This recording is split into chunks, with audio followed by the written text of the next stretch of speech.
పోలీసులు ఒక పౌరుణ్ణి తీసుకెళ్ళి కొట్టి చంపేసి, ఆ తర్వాత శవం ఏమైపోయిందో కూడా తెలియకుండా చేయడం, నాకు తెలిసి ఆంధ్రప్రదేశ్‌లో కాకుండా దేశంలో ఏ రాష్ట్రంలో జరిగినా దేశవ్యాప్తంగా సంచలనంగా నిలిచేది. ఇది చాలా చాలా సెన్సేషనల్‌గా నిలిచేది. కానీ ఒక ఆంధ్రప్రదేశ్‌లో జరిగినందుకే ఈ కేసు అసలు ఆహ్, ఏమంటారు పెద్ద ప్రియారిటీనే లేకుండా పోతున్నట్లు అనిపిస్తూ ఉంది. చివరికి విచారణ చేస్తున్నారట. సిట్ అట, నలుగురు ఐపీఎస్ అధికారులట. నాగరాజును విచారించారు. ఆ తర్వాత ఆయన కస్టడీ ఏమంటారు ముగిసిన తర్వాత మళ్ళీ 5 మంది నలుగురు పోలీస్ కానిస్టేబుల్‌లని విచారించారు. ఇందులో కీలకమైన ప్రైవేట్ వ్యక్తి సురేష్ అని ఆ వ్యక్తి ఎక్కడున్నాడో ఇప్పటికి వీళ్ళు కనుక్కోలేకపోతున్నారు. ప్రజలు మీకు ఎవరైనా తెలిస్తే చెప్పండి. ఇంత పొడుగు ఉంటాడు, ఇంత కలర్ ఉంటాడు, ఇంత లావు ఉంటాడని చెప్పి ప్రకటనలు రిలీజ్ చేస్తూ ఉన్నారు.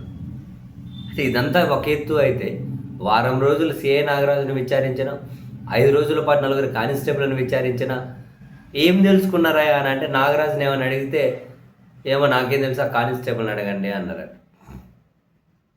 సీసీటీవీ ఎందుకు డిలీట్ చేశారు? నేను చేయలే. నేను చేసినట్లు ఎక్కడైనా ఉందా? సాయి కృష్ణని ఏం చేశావు? నాకు సాయి కృష్ణని నేను పట్టుకున్నట్లు ఎక్కడైనా ఉందా? అన్నీ సీఐ అట్లా చెప్పుకుంటూ వచ్చారు. ఇప్పుడు కానిస్టేబుల్ అంట, క్రైమ్ కానిస్టేబుల్‌ని అడిగితే ఏమో నాకు తెలియదు. సీఐ నాగరాజుకి సన్నిహితంగా ఉండి ఇంకో కానిస్టేబుల్ అశోక్‌కు తెలుసు. అశోక్‌ని అడిగితే అంట నాకు తెలియదు, సీఐకి తెలుసు. ఇంకో టాస్క్ ఫోర్స్ అని అడిగితే నాకు తెలియదు, అదిగో ఇంకో క్రైమ్ కానిస్టేబుల్‌కి తెలుసు. ఒకరి మీద మరొకరట. వీళ్ళని అడిగితే వాళ్ళు, వాళ్ళని అడిగితే వీళ్ళు. ఒకరి మీద మరొకరు చెప్పుకొని విచారణలు ఇట్లా కూడా ఉంటాయా? ఇన్ని రోజులు విచారణ చేసినా కూడా శవం ఏమైంది? కొట్టి చంపేశారన్నది ఓకే, అంగీకరించారు. శవం ఏమైంది?